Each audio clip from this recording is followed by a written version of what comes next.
महाराष्ट्र दिन आणि कामगार दिनाच्या महाराष्ट्रातील तमाम बंधू भगिनींना हार्दिक शुभेच्छा।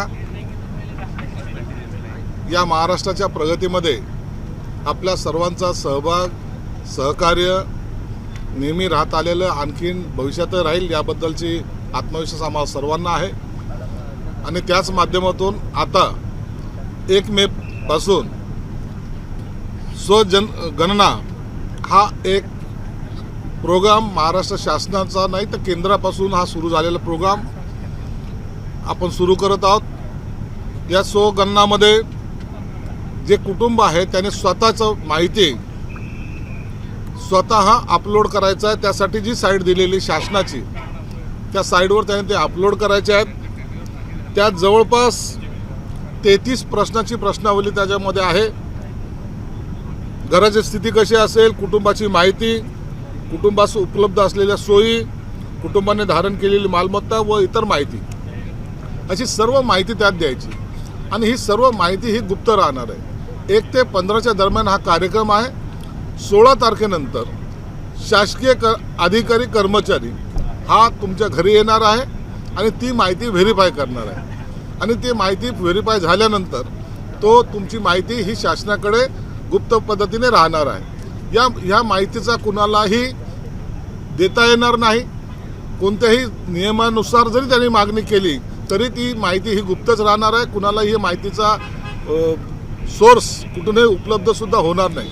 म्हणून आपल्या सर्वांना विनंती आहे की 1 तारीख ते 15 तारखेपर्यंत आपण आपली स्वगणना तातडीने करून घ्यावी, जेणेकरून भविष्यामध्ये आपल्याला हे उपयोगाचं ठरेल।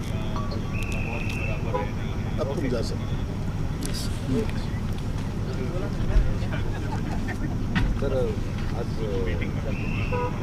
आजपासून 1 मे पासून शहरामध्ये बऱ्याच काही गोष्टी नव्यानं घडत आहेत, जसं काही कचरा उचलणं, नवीन एजन्सी या संदर्भात पण सुरू होणार आहे। तुम्ही त्याचं उद्घाटन पण करणार आहे। काय नवीन असेल शहरासाठी या 1 मे पासून? हा महिना आमच्यासाठी अत्यंत महत्त्वाचा आहे।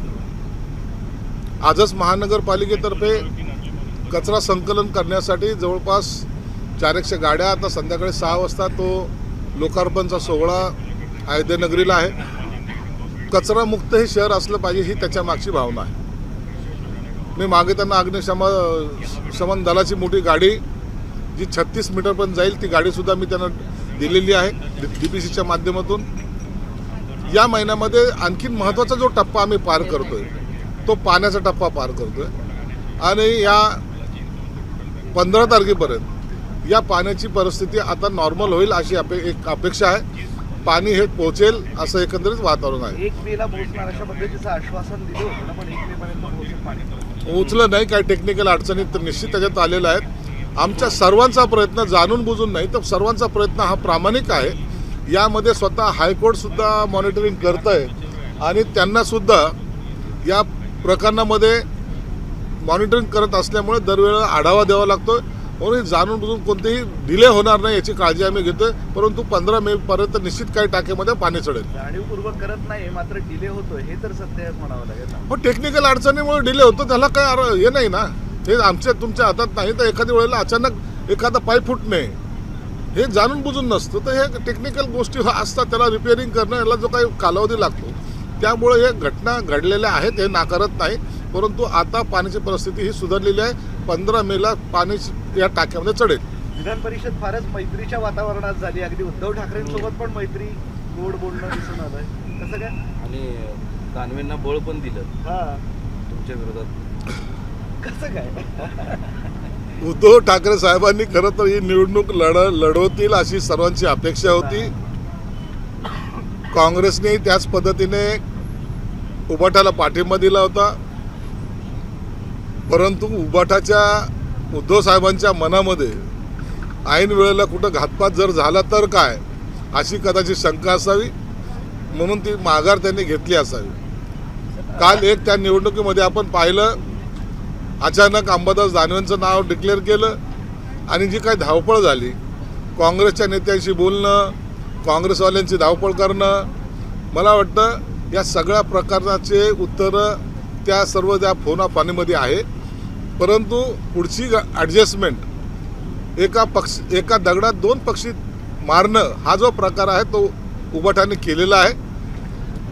येणारी राज्यसभा ही काँग्रेसला देणार असं एकंदरीत स्टेटमेंट तुमच्या माध्यमातून आम्ही ऐकलेलं आहे. याचा अर्थ संजय राऊतचा पत्ता कट होणार हे जवळपास निश्चित झालेलं आहे. पण असं बोललं जाते की तुमच्याकडून म्हणजे सत्ताधाऱ्यांकडूनच दानवेंना बळ दिलं गेलंय काही लोकांच्या विरोधात पुढं सक्षमपणे त्यांना उभं राहणार. नाही, असं बळ वगैरे देण्याचं काही नाही. आपण जनरली ह्या ज्या विधान परिषदच्या निवडणुका असतात या बिनविरोध व्हाव्यात असा सगळ्याचा मानस असतो. आता तुम्ही गेल्या अनेक निवडणुका पाहिल्यात, आता कुठेही घोडेबाजार होताना तुम्हाला दिसत नाही. नसता पूर्वी आमदार पळवून घेऊन जाणे हा सुद्धा प्रकार आपण महाराष्ट्राने पाहिलेला आहे. आता हे गेले 10-15 वर्षामध्ये हे सगळे प्रकार बंद झालेले आहेत आणि मला वाटतं हे चांगला सिग्नल या महाराष्ट्राच्या राजकारणातला आहे. आता बच्चू भाऊ तुमच्याकडे आल्यानंतर महाराष्ट्रात प्रश्न पडलेला आहे, लोक विचारत आहेत ऑनलाईन सगळं सोशल मीडियावर की काय दबाव टाकला, काय म्हणजे हे केलं, कुठं अडलं. बच्चू कडू हा पहिला आमचा तालुका प्रमुख होता. शिवसेनेचं मूळ आहे, शिवसेना त्याचं. आणि म्हणून मग आता त्या पुन्हा जर स्वग्रही आलेला आहे, शिवसेनेत आलेला आहे, त्याच्या आक्रमकतेचा, त्याच्या अनेक त्याच्या जे काही योजना आहेत, दिव्यांगासारखी असेल, शेतकऱ्याचा प्रश्न असेल, त्यासाठी तो नेहमी आक्रमक राहिलेला आहे, लढत राहिलेला आहे. आणि असे लढवय्ये लोक शिवसेनेत हवेत आणि ते असायला पाहिजे. म्हणून ही आमच्या या फौजमध्ये आणखीन एक आमचं सहकार्य आम्हाला मिळालं, याचा आम्हाला आनंद आहे. कोणताही दबाव नाही, कोणी दबावामध्ये राजकारण करू शकत नाही. आणि म्हणून बच्चू कडूने आनंदाने 2 दिवसापूर्वीच एक तुम्हाला गोड सिग्नल दिला होता. त्यांनी सांगितलं की दरवेळेला मला कडू म्हणतात, गोड बोलण्याचं टाइम आता आलेला आहे आणि तो त्यांनी साधलेला आहे. यावर परवीन तायडेसारखी एक आक्रमक संघटना गुंडाळण्यात आली आता असंही बोललं जात आहे. संघटना गुंडाळीतने आलेली नाहीये. ती संघटना त्या पद्धतीने ज्या पद्धतीने काम करायचं तेच करणार आहे. तो पक्षामध्ये शिवसेनेमध्ये आलेला आहे, शिवसेनेचा भगवा त्यांनी घेतलेला आहे आणि त्याच्या ज्या काही मागण्या आहेत त्या मागण्या हाच खरा बेस, त्या अजेंडा हा आमचाही असणार आहे. म्हणून शेतकरी, कष्टकरी, दिव्यांग याच्याबरोबर आम्ही खंबीरपणे उभं राहू. आता साहेब यावरून जे ते परवीन तायडे यांनी टीका केली, बच्चू कडू यांना सत्तेशिवाय करमत नाही, विविध चौकशी लावल्या म्हणून ते सत्तेसोबत आलतात. अशा टीका केल्याने थोडी होतात. सत्तेसाठी कोणी बाकीचे नाही, तुम्ही लोकांनी काय केलं हे थोडंसं तपासा ना. कशासाठी एखाद्यावर आरोप लावायचा? त्यांनी पक्ष बदलला म्हणजे त्याला करमत नाही आणि तुम्ही काही केलं तर चालतं, असं हे दुपट्टी धोरण कधी अवलंबलं नाही पाहिजे. हे अनेक वेळेला अनेक लोक इतर पक्षामध्ये जाणं येणं आपण महाराष्ट्राने पाहिलेलं आहे. राज ठाकरे असं म्हणतात की रिक्षावाल्यांमध्ये मराठी बोलणार नाही, एवढी हिंमत कुठून येते?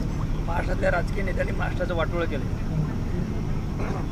वाटोळं करण्यामध्ये कोण कोण होते, काय काय होते याची नावं सुद्धा त्यांनी जाहीर केली पाहिजे. परंतु एक लक्षात घ्या, सामंजस्याने प्रश्न सुटतो. जर प्रश्न चिघळायचा असेल तर त्याला अनेक कारणं आपण देऊ शकतो.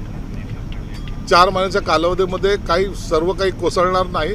परंतु एक आहे की त्यांना तर धडा तरी घ्यावा लागेल की जर मराठी माणूस जर उभा राहिला किंवा चिडला तर काही खरं नाही. म्हणून मराठी बोली भाषा आपल्याला ही अवलंबायला लागेल. यासाठी ते निश्चित प्रयत्न करतील. हे महाराष्ट्र हा मराठी माणसाचा हा सगळा स्वाभिमान कुठेही आम्ही पायदळी कुणाला तोडू देणार नाही, एवढं मात्र खरं. महाराष्ट्राचे एक मंत्री आहे मंगलप्रभात तोडा, त्यांनी असं एक विधान केलं असं राज ठाकरेंचं म्हणणं आहे की गॅस फक्त जैन लोकांसाठी देईल. इतकी हिंमत होतेच कशी असा सवाल राज ठाकरे करताय मंत्र्यांना बोलायचं. आता मंगलप्रभात लोढांनी एवढा सिनियर असलेल्या मंत्र्यांनी असं बोलणं मला वाटतं थोडंसं त्याचं चुकलेलंच दिसतंय. परंतु त्याला मला वाटतं मुख्यमंत्री साहेबांनी समज दिली असावी. सुप्रिया सुळे असं म्हणतात की पवार कुटुंबाच्या विरोधात कधीही निवडणूक लढवणार नाही. मागच्या वेळेस ती परिस्थिती वेगळी होती, काय कारण होती? सुप्रिया सुळेंनी इलेक्शन आता नाही आहे, 4 वर्ष इलेक्शन्स नाहीत. इलेक्शन आल्यानंतर त्यावेळेला त्यांचं स्टेटमेंट काय असेल त्याला तेव्हा महत्त्व असेल. परंतु आताच त्याची मुहूर्तमेढ रोवण्याचं काही कारण नाही. जिस तरह से एग्जिट पोल आ रहे हैं तो एनडीए और उसके अलायंस को जीत जो अनेक राज्यों में इलेक्शन हुआ है वहाँ के चुनाव के नतीजे जो प्री पोल जिसको कहा जाता है उस तरीके से भाजपा के पारडे में बहुमत आते हुए नज़र आ रहा है. आप देखेंगे ये वक्त जो वोटिंग परसेंटेज है वो इतना बढ़ चुका है, 92 के भी आगे जाना ये वहाँ के नागरिकों की जागरूकता है और ये सत्ता परिवर्तन करने में सहायक होती है. और ये ज़्यादा वोटिंग कभी भी सत्ताधारियों को, वहाँ के अभी जो सत्ताधारी थे उनको डैश देने की कोशिश ज़रूर होगी. मुझे लगता है इन राज्यों में, पश्चिम बंगाल और इधर राज्यों में बीजेपी के सरकार जरूर आएगी। जी, कई सारे स्ट्रॉन्ग रूम है कोलकाता में, वहाँ पर टीएमसी ने हंगामा किया है और टीएमसी का कहना है कि बीजेपी और चुनाव आयोग मशीनों में गड़बड़ करने की कोशिश कर रहे हैं। देखिए वहाँ की जो बातमी जो आ रही है, जो वहाँ के जो हालात जो दिख रहे हैं, कोई बोलता ममता बनर्जी वो जहाँ ईवीएम मशीन रखी हुई वहाँ बैठी है और बाहर नारेबाजी हो रही। इलेक्शन कमिश्नर ने साफ तौर पे कहा है कि ऐसी कोई गड़बड़ी धांधली नहीं हुई और ना कोई अंदर है ना कोई वहाँ जाने की कोशिश कर रहा है। जिसको भी ऑब्जेक्शन लेना है वो मेरे पास आए, उनका समाधान वो करेंगे। अभी हार के वजह से मुझे लगता है पश्चिम बंगाल में ममता बनर्जी ये सब नौटंकियाँ कर रहे हैं। जी, मुंबई में रिक्शा चालकों को लाठी कहना अनिवार्य किया है। 4 महीने का टाइम हमने उनको दिया है, 4 महीने में वो सीखना चाहिए और मराठी जहाँ रोजी रोटी की बात आती है तो वो लैंग्वेज में उन्होंने बात करना चाहिए। ये हमारा उद्देश्य है। जी, राज ठाकरे ने कहा है कि मराठी का जो मामला है तो रिक्शा वालों में इतनी हिम्मत कहाँ से आ गई है कि वो नकार रहे हैं। ऐसा कोई हिम्मत नहीं है। अब वो गरीब लोग हैं, उनको क्या मार मार के सिखाएंगे क्या? थोड़ा 4 महीने जाने दो ना।